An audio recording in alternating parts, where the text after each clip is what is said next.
Okay, in the packet, there was some provided out there, and they're also online. We had the minutes from our public hearing that we had last month. You have those minutes. Is there any questions or concerns before we sign those into the record? Hearing none, we'll adopt those into our minutes.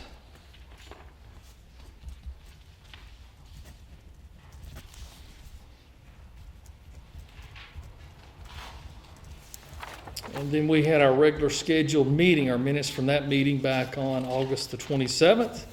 Is there any concerns or issues or errors in those minutes that we need to address? Hearing none, we'll sign those into the record.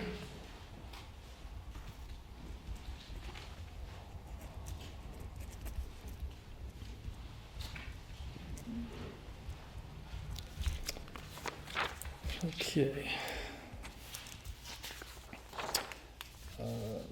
Item number 1 and number 2 talks about our budget, so I'll read this here. It has some information. Our fiscal 2021 general fund budget and fiscal 2021 enterprise fund and special revenue budgets for Walker County government. The proposed FY 2020 budget for the governing authority of Walker County, Georgia will be submitted on September 10th, 2020 at the regular commissioners meeting at 6 p.m.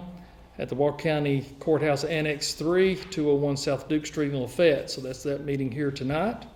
The budget will then be available for public review at the Commissioner's office at 101 South Duke Street in Lafayette, and also online on the Walker County Gov website under the Government Budget tab. Public hearings of the proposed FY 2021 budget will take place. The first one will be on Thursday, September 17th at 9 a.m. at the Walker County Civic Center, and that is 1052 Highway 27 in Rock Springs.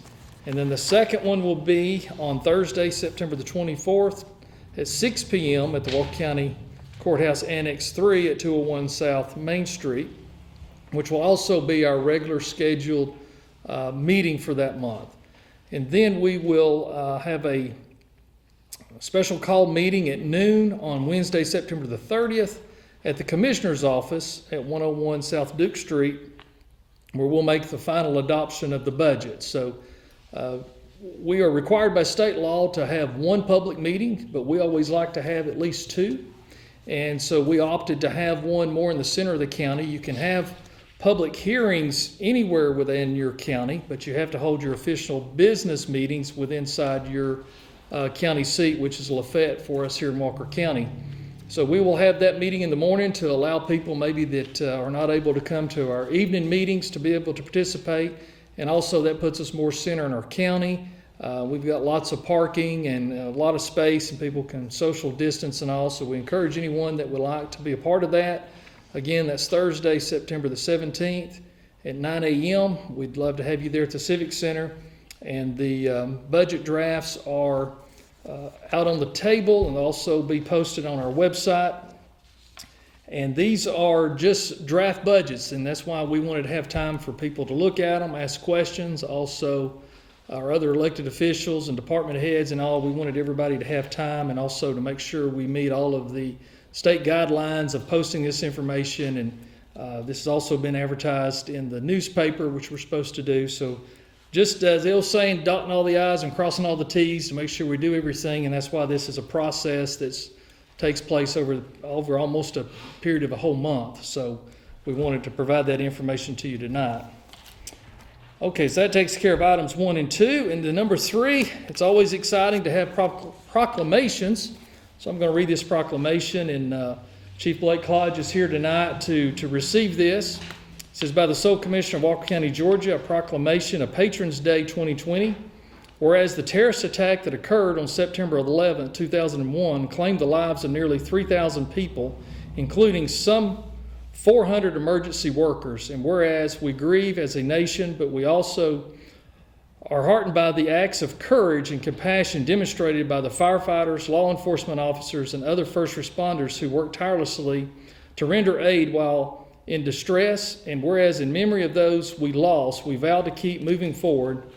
Let us stand together and recognize that united we can overcome any challenge or confrontation. And whereas on December 18th, 2001, Congress and President George W. Bush approved Public Law 107-89, distinguishing September 11th of each year as Patriot Day in remembrance of those whose lives were lost, and to honor the brave and the selfless heroes who risked their lives that faithful day. And whereas the community is encouraged to attend the event like the Patriot Day service at the Walker County Courthouse on 9/11 to hear stories from first responders. Therefore, I, Shannon Whitfield, sole Commissioner of Walker County, Georgia, do hereby proclaim September 11th, 2020 as Patriot Day in Walker County in recognition of the courage men and women who gave their lives in service to others to protect our liberties. I also encourage all citizens to observe a moment of silence beginning at 8:45 a.m.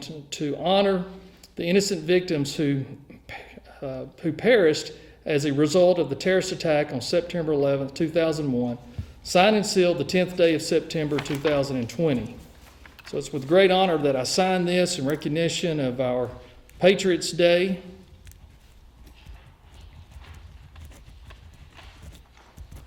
And then Chief Hodge is here, and I want to present this to him. And we are also having the event tomorrow at 8:15 in front of the courthouse. So any of y'all that can join us, it probably last 30 minutes or so, but be in front of the Walker County Courthouse here on Duke Street, where we'll have a ceremony to recognize those that served our country and was brave, and those that have been injured or lost their loved ones. And so please come to that. So thank you for being here tonight, Blake, as our Emergency Management Director and Fire Chief, to accept this proclamation in recognition of our fallen. Thank you. Thank you.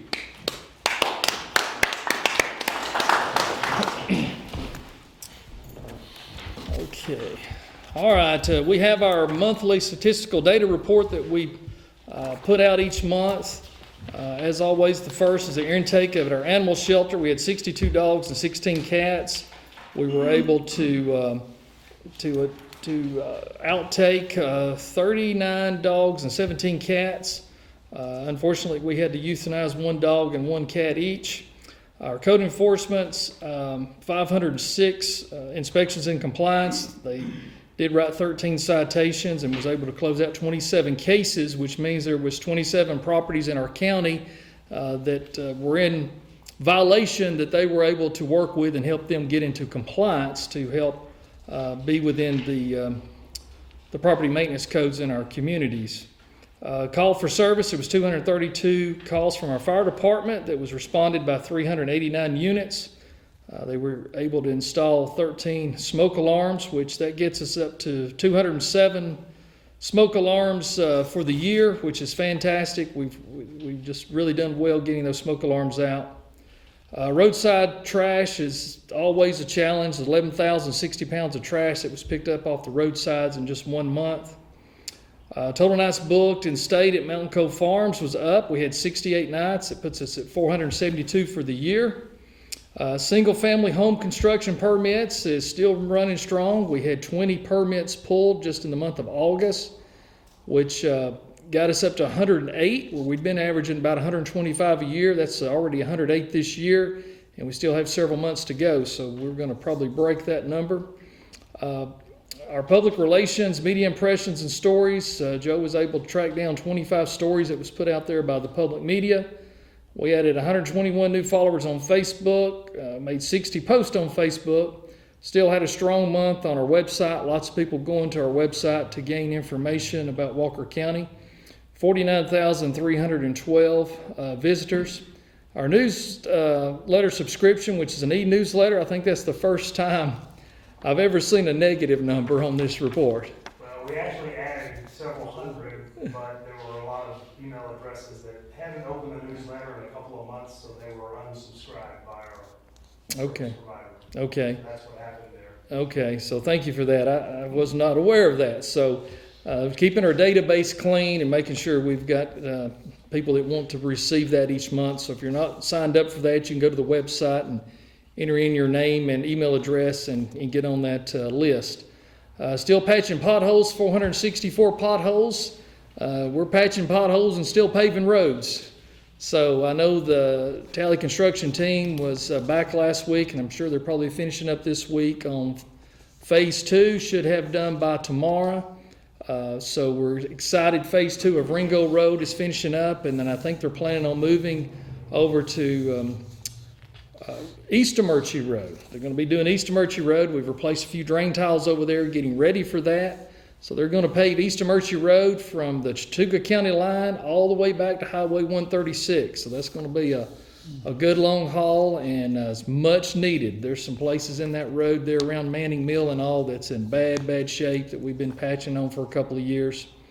And once they get through with that, we've got to do phase 2 of Happy Valley Road all the way into the city of Rossville, all the way to McFarland Avenue. So it's an exciting time. We're still paving roads, and we're going to get those done this year. And we'll have a big list next year. Also, while we're talking about roads, they started, I think today, on Nickajack Road on Lookout Mountain. We were able to get our grant funding of $400,000 from the Georgia DOT, thanks to the help of Senator Mullis and Representative Tarvin, both for working with us on that. And our hats off to for the DOT Commissioner for assisting us with that request. And so we're very thankful for that. So we were able to get started, and they're going to be bringing in the big equipment next week to start working to put the soil nails in. So hopefully within 2 months or less, we'll have Nickajack Road back to normal and get that open back up. So we appreciate everyone being patient and understanding. And you know, we were advised by the state not to start until they had approved our funding, and so we didn't want to leave $400,000 on the table. So we followed suit. Our transit, still holding steady. Our senior centers are still not open back up. They're still serving food and delivering that through the senior program, through the Meals on Wheels. But our transit was 1,211 riders for the month, which is about average. We've been doing around 1,200 a month. So that completes our statistic report and a little information and update. So that officially adjourns our regular scheduled meeting. If anyone, as always, that would like to speak at this time before this body, I'd be happy for you to come up to the podium. We'll give you up to 5 minutes if you want to speak about Walker County. Just keep your comments local. As I like to say, we can't fix the problems outside of Walker County, but we can sure work on the ones in and try to figure out what we need to do. So is there anyone tonight that would like to come forward and speak on any topic? Yes, please come up and state your name for us, please. Hello, my name's Sean Lawler. I have a question. I know that the last couple of meetings we've talked about and everything that we've talked about, you know, the budget with new equipment and stuff, and a lot of things getting replaced and stuff like that with the tractors and stuff like that. And my question is to the county is, since we're replacing a lot of this stuff, you know, all the old dilapidated stuff, equipment and stuff like that, is does Walker County practice in like the auctions and stuff, county auctions and things like that to, you know, get rid of the, you know, stuff that we don't need anymore to replace with the new, and with like the drug seized cars and things like that and stuff. And I was wanting to know if, since we've replaced all this stuff, I know things are hard with COVID-19 to do something like that, but I was wanting to know if we have some kind of plan in place. Yes. A very good question. We've not done an auction since I've been in office. The last time the county did a surplus auction was toward the end of 2016. So we've got quite a collection of things that need to be surplus, everything from some office equipment to vehicles to, you know, just a little bit of everything. So our plan is between now and the end of the year, provided things don't get much worse with the COVID, we've already been working on that and inventorying those items, getting all the serial numbers together and going through that. And some of those vehicles, like the fire and the police, they have to take the radios and the lights and those type of things out. So we've already been working on some of those. And so we were just waiting on a little cooler weather. We usually find that doing that mid fourth quarter historically for the county seems to work well to get a large participation with vacations over and people back in town. And, you know, so it's usually a pretty big event. So we've already started that process. So that's a good question. We hope to get that accomplished and get the yard cleaned up. All right, thank you. That's all. Thank you. Thank you. Anyone else? Yes, sir. Come on up, please.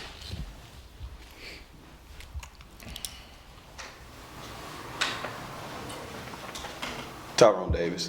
I know remember that we purchased some new tractors for the mowing. I was just wondering where we at in the mowing phase. There's a lot of roads that the weeds have practically taken over the roads. And I mean, just driving, the weeds are hitting our vehicles. And, if we got a lot of young drivers here, if we get in a curve and both two vehicles decide to try to, miss the bushes, I mean, we've got a safety hazard right there. I mean, that's a accident waiting to happen. So I was just wondering where we are as far as mowing. There's still a few roads that they've not finished. It's my understanding, I got an update from our road superintendent a couple of weeks ago that he hopes by the end of this month that we will have all the roads done with one pass, and then they'll all be starting back. I know I saw the crew coming in this morning from the north end. They made their one pass all the way through the north end, and they come back in for service and grease equipment and get everything ready, and that usually takes a day or two, and then they'll be right back out on their second round. So we're keeping them going, and having some good dry days like this makes a big difference.